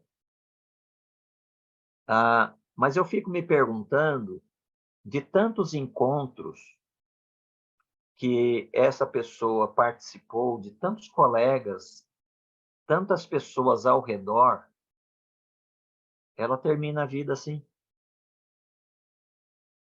Ninguém teve acesso ao coração desse homem. Ele também não teve coragem de abrir o seu coração para compartilhar essa dor psíquica com alguém. E, no entanto, ele estava desse jeito, mantendo-se no cuidado da igreja. Quem iria adivinhar, olhando para esse homem pregando dominicalmente, cumprimentando as pessoas na saída dos cultos? Quem queria supor que ele tinha uma dor psíquica tão grande que o levaria a tirar a própria vida? É inimaginável. Mas esta é uma ilustração da realidade pastoral. E o pastor é uma espécie de pessoa, e o pastorado é uma espécie de profissão, talvez das mais exigentes, né? Talvez seja a pessoa que, no exercício profissional, mais receba pressão, né? Cobranças, e uma série de coisas que acontecem no ministério e que muitas vezes a igreja não fica sabendo. Então, é muito necessário que a igreja pastoreie seu pastor, cuide do seu pastor, né? Não suponha que ele é aquela pessoa que aparece lá no púlpito aparentando que está tudo certo com a vida dele. Não vai desconfiar do pastor, não é isso que eu estou falando. Mas lembrar que ele é uma pessoa, ele é um homem, né? E que ele enfrenta qualquer desgaste que qualquer outra pessoa pode sofrer. O fato dele ser pastor não o imuniza disso, né? Então, esta talvez seja a razão por que o Paulo coloca aqui para o Timóteo que quando uma pessoa se apresentar para ele, né, almejando ser bispo, desejando ser bispo, num primeiro momento, ele não deve desanimar essa pessoa. Ele não deve desmotivar essa pessoa. Muito pelo contrário, ele diz assim, olha, alguém almeja ser bispo, deseja algo excelente. Mas aí vamos ao perfil. E aí ele começa, né? É necessário que o bispo seja irrepreensível. O irrepreensível não é perfeito, mas é uma pessoa que não precisa ficar sendo corrigida, né? Especialmente em questões básicas, em questões comuns da vida. Marido de uma só mulher, aqui não implica necessariamente que um homem solteiro não possa ser pastor, mas aqui de uma só mulher significa que ele não seja bígamo ou polígamo, que era algo aceitável culturalmente no contexto em que o Paulo está escrevendo. E também não significa que ele não pode ter um segundo casamento. Eu sei que quem discorda, né, de que o pastor seja divorciado e se case de novo, se apoia, né, numa interpretação dessa frase aqui, mas aqui o contexto ele não pode ter duas esposas, que era o aceitável culturalmente na época. Então ele precisa ser, se casado, ser marido de uma só esposa, né? E aí não implica se é a primeira ou a segunda esposa, só implica nisso. Ele não pode ter duas esposas. Equilibrado, aí a questão da sobriedade, né? Domínio próprio, ele não pode ser uma pessoa irascível, não pode ser uma pessoa descontrolada, seja respeitável, né? Seja hospitaleiro, porque a igreja, os crentes de um modo geral, tem o mandamento da hospitalidade, então aqui o pastor exemplifica, né, aquilo que é solicitado dos crentes, o pastor exemplifica, apto para ensinar. Veja, aqui nós estamos falando de função, nós estamos falando de qualidades de caráter, mas aqui entra um elemento funcional. É o único elemento funcional na relação que o Paulo está apresentando. E quando Paulo vai dizer sobre os diáconos, que os diáconos, de igual modo, têm que ter também as mesmas características de caráter aqui, descritas do bispo, o Paulo não vai dizer que é necessário que os diáconos sejam aptos para ensinar. Então, isso deve nos levar a concluir que o pastor precisa ser um obreiro aprovado, que maneja bem a palavra da verdade. Ele precisa ser o pastor mestre, lá de Efésios 4:11. É necessário que ele maneje a palavra e que ele seja uma pessoa capacitada para ensinar. Lá para o Tito, quando a gente estudar isso lá em Tito, o Paulo vai dizer não apenas para ensinar, mas para se opor aos contradizentes, ou seja, é ensino do evangelho e defesa do evangelho. Então, o pastor tem esse elemento, tanto do ensino quanto da apologética, né? Da defesa do evangelho, a defesa da igreja. Não dado ao vinho, nem à violência, vinho e violência estão associados, né? Porque uma pessoa embriagada, ela perde a noção, perde o domínio próprio. Mas amável, inimigo de discórdias, não ganancioso. Aqui, inimigo de discórdia está dentro daquele princípio que eu mencionei agora há pouco, de no que depender de vós, tende paz com todos os homens. Inimigos de discórdia aqui, às vezes, faz com que o pastor, para não ser acusado de ser amigo da discórdia, faz com que o pastor abre mão de conflitos na igreja, né? Ele abre mão, né, de certos tipos de pregação, de tratar de certos assuntos em pregação, ele abre mão de corrigir desvios que estão acontecendo dentro da igreja, ele abre mão de lidar com conflitos que estão ali pipocando no meio da igreja. Então, assim, ser inimigo de discórdia não significa fugir ou se autoproteger numa redoma, né? Enquanto está acontecendo coisas na igreja que requer a atenção pastoral, mas o pastor, para ser aí, né, polido, não ser acusado de estar envolvido em discórdia, ele vai se omitir de tratar dessas questões. O ministério pastoral pode se tornar, não é padrão, mas ele pode se tornar, sim, um ambiente muito cheio de intrigas, né? Dependendo de como as pessoas reagem, muitas vezes, ou o que o pastor prega, o que ele ensina, ou as correções que, às vezes, o pastor precisa fazer na congregação. Deve governar bem a própria casa. Veja que parece que o local de treinamento do pastor é a sua microigreja, que é a sua família, né?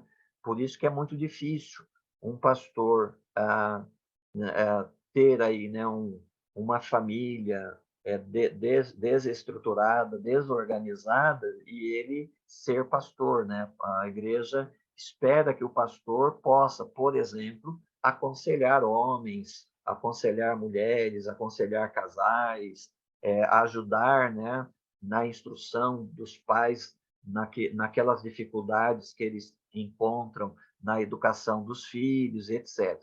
Se a casa desse pastor ela é desorganizada, então fica meio difícil as pessoas da igreja que precisam desse auxílio pastoral poder contar com esse pastor. Então, aí envolve, né, essa questão do governo da própria casa, mantendo os filhos em sujeição com todo o respeito. Ele acrescenta aí, como comentário parentético, pois se alguém não sabe governar a própria casa, como cuidará da igreja de Deus? Essa questão de governar a própria casa, manter os filhos em sujeição, alguns se perguntam até quando, né? Então, como ele está falando da própria casa, então se presume aqui o núcleo familiar, ou seja, precisa cuidar da questão relacionada ao casamento, precisa cuidar dos filhos, enquanto se exige que os filhos estejam sujeitos. Quando esses filhos crescem, e esses filhos começam já a fazer as suas próprias escolhas, não é justo cobrar do pastor, né, que os filhos não andem no mesmo caminho do pastor, do pai. Então, aqui é governar a casa. Então, a casa significa a esposa e os filhos, enquanto os filhos formam o núcleo familiar. Não deve ser novo na fé. Aqui a ideia do neófito, né, o novo na fé, para que não se torne orgulhoso e venha a cair na condenação do diabo. Aqui vale a pena 2 comentários. Primeiro, que o novo na fé aqui é o imaturo, ok? Tá, mas pode ser que você tenha, se você considerar o novo na fé em termos de tempo, você pode ter uma pessoa que tem 10 anos de igreja e seja imatura. Aqui é quanto essa pessoa pode ser observada pela própria igreja e a igreja pode reconhecer o nível de maturidade que ela tem, independente do tempo. Se você considerar, por exemplo, que o Paulo, na primeira viagem missionária, ele vai, e quando ele volta, né? A primeira viagem missionária demora ali 2 anos. Ele vai e ele volta. Quando ele volta, ele já passa pelas igrejas, estabelecendo presbíteros. Veja, nós estamos falando de novos crentes. Em termos de tempo, de novos crentes sendo colocados como pastores da igreja. Então, essa questão de tempo aí é relativo. Por exemplo, o Timóteo, quando Paulo passou por Listra, Paulo evangelizou a família do Timóteo. Só o pai, que era grego, não se converteu. A mãe, a avó e o Timóteo se converteram. O Paulo foi embora, voltou, passou por Listra, nada de Timóteo.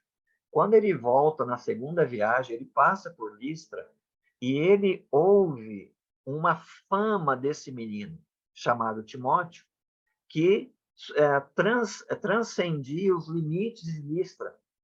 Os comentários sobre a fé desse menino, o compromisso desse menino, o progresso desse menino, era tão grande que tinha alcançado a cidade de Listra, Derbe e Icônio. O Paulo já agarrou esse rapaz e o incluiu na viagem, na equipe missionária dele.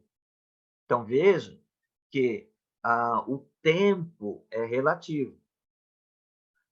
Você pode ter pessoas na igreja que vão passar décadas na igreja e vão permanecer imaturos, enquanto outras pessoas, com um tempo relativamente bem mais curto, podem dar uma resposta ao evangelho muito diferenciada e elas acabam se destacando e elas deixam de ser neófitas, deixam de ser novas na fé.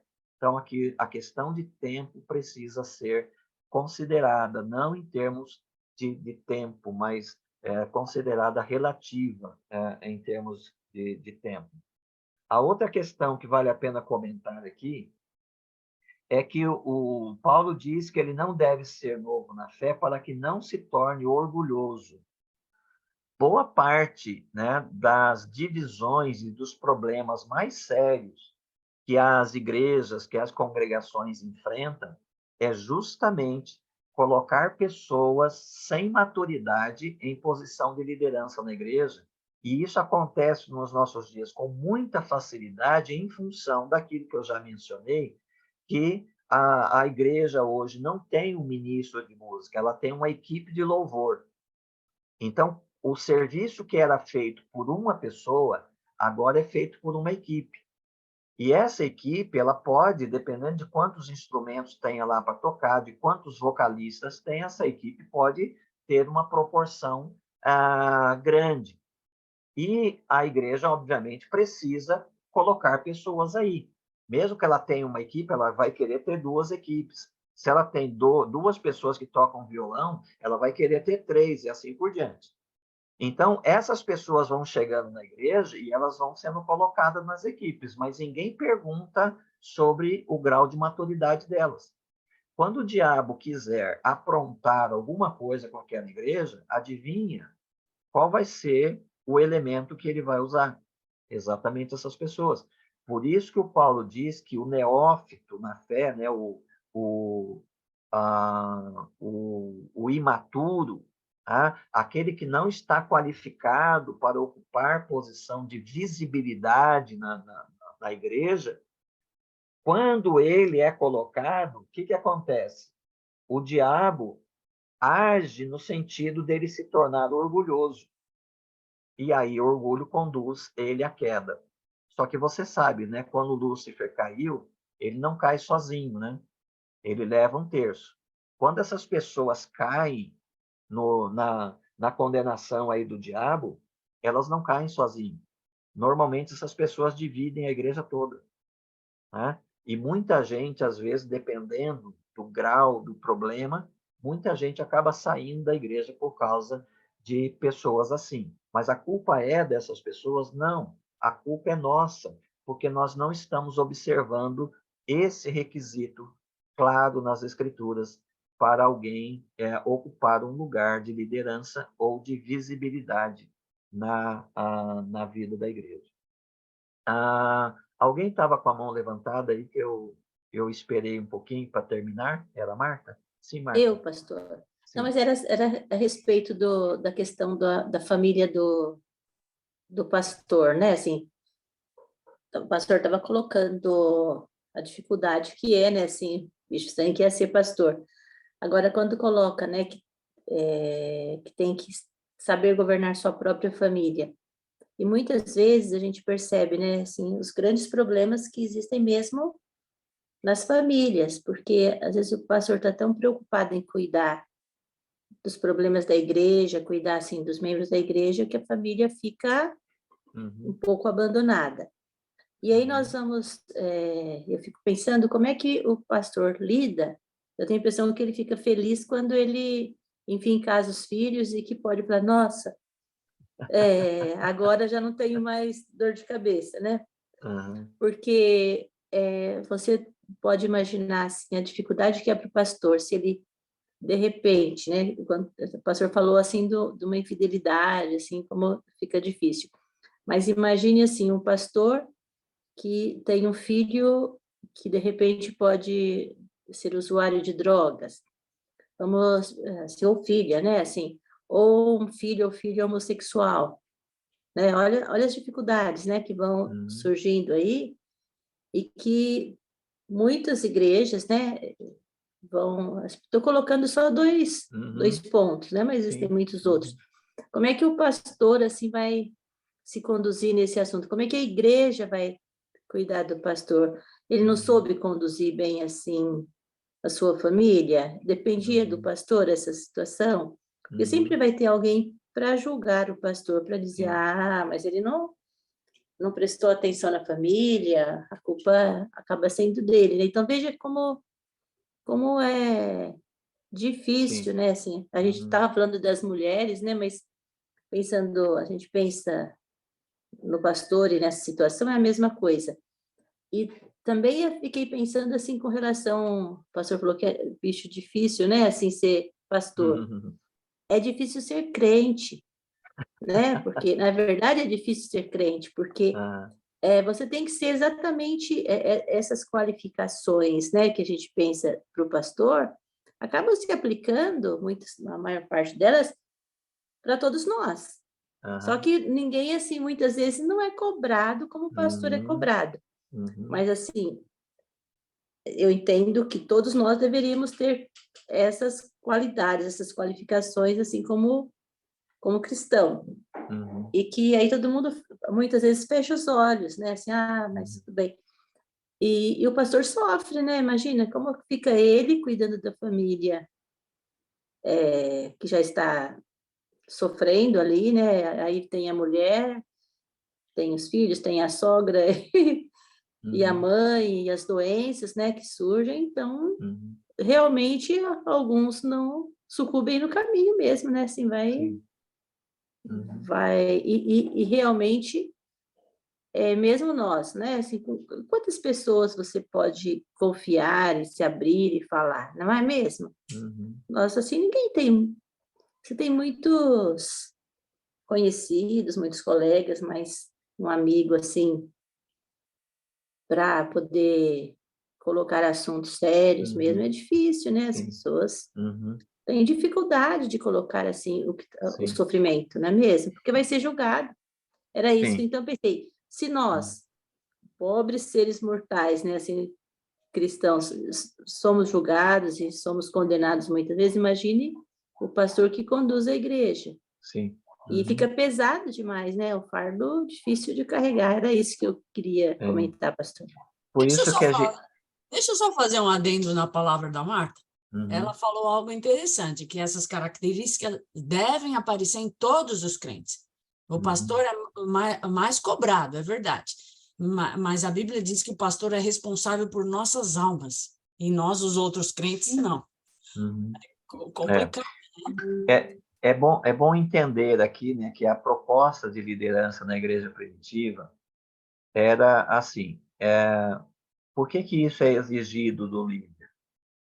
Porque a igreja ela é transformada por duas vias. Ela é transformada pelo ensino, pela pregação. Por isso a igreja precisa ter uma intenção, né? Ela precisa ter uma intencionalidade na questão da pregação e do ensino. Mas as pessoas que recebem o ensino precisam ver esse ensino, né? Então, esse ensino precisa ser visibilizado na vida de alguém. Então, a pessoa ouve um ensino e ela vê esse ensino na vida de alguém, no caso da liderança da igreja. Então, ela vai recebendo o ensino, ela vai vendo esse ensino. E isto é usado por Deus para o processo de transformação, de amadurecimento da igreja. Então, se não se exige da liderança, né, que ela tenha esse perfil, então fica aquele negócio da pregação cair no vazio, né? E aí eu olho ao redor, eu não vejo ninguém parecido com essa pregação aí. E aí como é que eu vou, né, receber essa pregação? Então a pregação ela se tornaria uma teoria, né?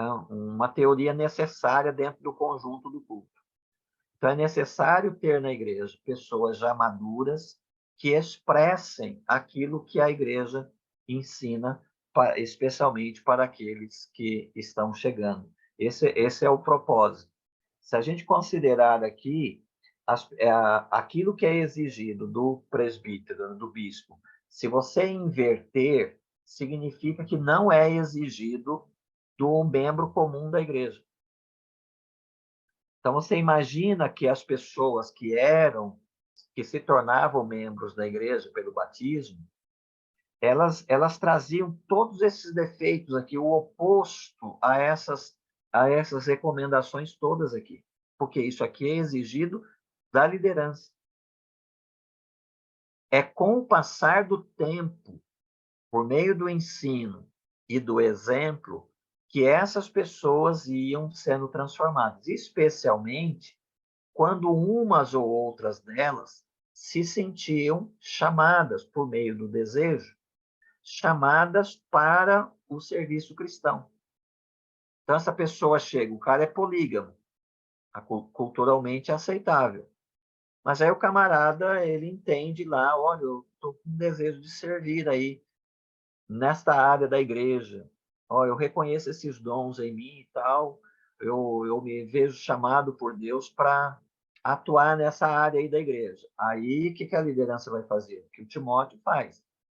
ele vai dizer, olha, mas para você ocupar a sua posição de liderança, você precisa ter esse perfil aqui.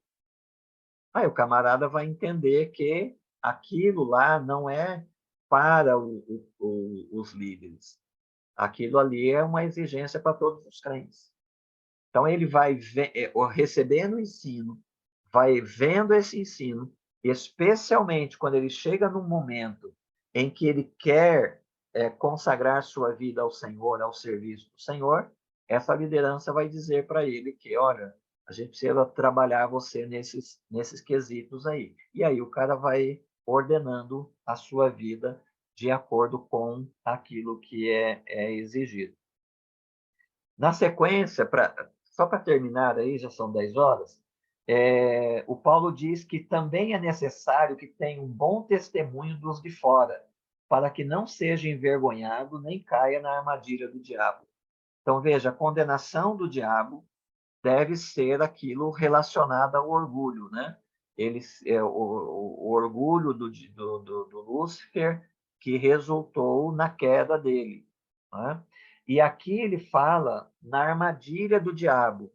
Aí nós devemos pensar já na ação do diabo, que, como o leão, ruge ao redor, buscando uma oportunidade para nos tragar. Então, é necessário que ele tenha um bom testemunho de fora. Isso aqui leva algum tempo, né?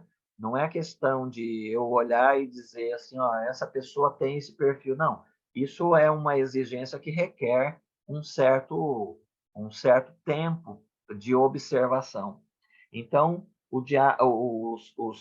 os bispos devem ter um bom testemunho dos de fora. A mesma coisa ele vai falar dos diáconos, como eu mencionei, menos a questão do ser apto para ensinar, né? Vai falar aí das mulheres, e aqui muitos creem que aqui sejam as esposas dos diáconos, né? Mas eu creio que sejam as diaconisas. Então, tanto os homens quanto as mulheres devem ter aí um certo perfil. As mulheres têm algumas características mais próprias delas, né, que deve caracterizá-las. Então, basicamente, com algumas exceções, são as mesmas exigências, porque aqui nós estamos falando de dois oficiais da igreja, né? O bispo e os diáconos. A diferença aqui entre os bispos e os diáconos é em termos de natureza. O governo é o mesmo, né? Quem governa a igreja, quem está em posição de governo na igreja? Os bispos ou presbíteros, né? E os diáconos. Eles estão em pé de igualdade no governo da igreja. A função deles é governar a igreja. A diferença é de natureza. Os presbíteros, bispos, pastores e tal, eles vão trabalhar com aquelas questões de natureza que nós podemos chamar assim de mais espiritual, né? É a questão do ensino, da correção, da instrução, da edificação, do envolvimento dessas pessoas na obra do ministério, etc. e tal. Isso é um trabalho que transcende os limites desta vida, né? É um trabalho que você trabalha aqui com uma perspectiva de que esse trabalho vai resultar em fruto até para a eternidade. Já a natureza do trabalho dos diáconos, também de governo na igreja, a natureza é circunstancial. Os diáconos, eles estão na igreja para resolver aquelas questões circunstanciais. Aparecer um problema, uma necessidade, e não é distribuir cesta básica, não é socorrer pessoas que precisam de auxílio, né? É isso, mas é muito mais abrangente do que isso. É cuidar da igreja, cuidar dos crentes, cuidar de tal forma que a pregação e o ensino não sejam prejudicados. Então, são ministérios complementares. Lá em Atos 6, o mesmo termo que se usa para os apóstolos, né, que se dedicam ao ministério da oração e da palavra, é a mesma palavra que se refere ao ministério das mesas. Então, o ministério dos diáconos é ministério, o ministério dos presbíteros é ministério. Só muda a questão de natureza entre eles. Por isso que aquilo que se exige do pastor precisa ser exigido também dos diáconos. E, finalmente, o Paulo conclui o capítulo falando ainda dessa ordem na igreja, né? Ele diz assim, ó, esperando encontrar-te em breve, escreve-te essas coisas, para que, se eu demorar, saibas como se deve proceder na casa de Deus, que é a igreja do Deus vivo, coluna e alicerce da verdade. E aí o Paulo termina com um hino, né? E que hino é esse? Isso deve nos fazer lembrar de qual deve ser o conteúdo dos cânticos e hinos que nós aprovamos serem cantados em nossa igreja, né? Porque, veja, a exemplo de outros hinos que foram salvos e que estão registrados nas Escrituras, né? Esse Qual é o aqui é um versículo aí outro, que eu não sei onde está? o 16 do 3. Ah, desculpe, ok. Que ele termina dizendo, ó, sem dúvida, grande é o mistério da fé. Aquele que se manifestou em carne, veja, qual é o conteúdo dos hinos e dos cânticos da igreja? O Evangelho. A igreja canta o Evangelho, a igreja prega o Evangelho, a igreja ensina o Evangelho, a igreja ensina vive o Evangelho, a igreja declama o Evangelho, a igreja ela defende o Evangelho. A vida da igreja gira em torno do Evangelho. Tudo que a igreja faz, as atividades que a igreja faz, uma atividade especial, um encontro disso ou daquilo, a realização disso ou daquilo vai envolver criança, vai envolver idoso, vai envolver casais, vai envolver jovens, adolescentes. O que esses encontros têm a ver, né? Tem em comum? Todos eles deveriam ter alguma relação com o Evangelho. Se vamos comer uma pipoca juntos, isso tem que ter alguma coisa a ver com o Evangelho. Porque a igreja não deveria fazer nada se, ao fazer, ela não estivesse proclamando o Evangelho. Então, aqui, ela canta o Evangelho nos seus cultos, ela prega o Evangelho, ela ensina o Evangelho, ela recita o Evangelho, ela vive o Evangelho, ela defende o Evangelho, né? Então, o Evangelho é a grande causa, né? O grande propósito, na verdade, o grande propósito da vida de uma igreja. Por isso, nós somos chamados de igreja evangélica. Ok, devolvo para você, Marta. Já passei 7 minutos no meu horário. Obrigada, pastor. Agora é só mesmo falando boa noite, né? Agradecendo aí os irmãos que participaram, agradecendo a sua vida, pastor. Todos tenhamos uma excelente semana, né? Conduzidos e dirigidos pelo Senhor. E boa noite para todos e até a próxima segunda, se Deus quiser. Amém.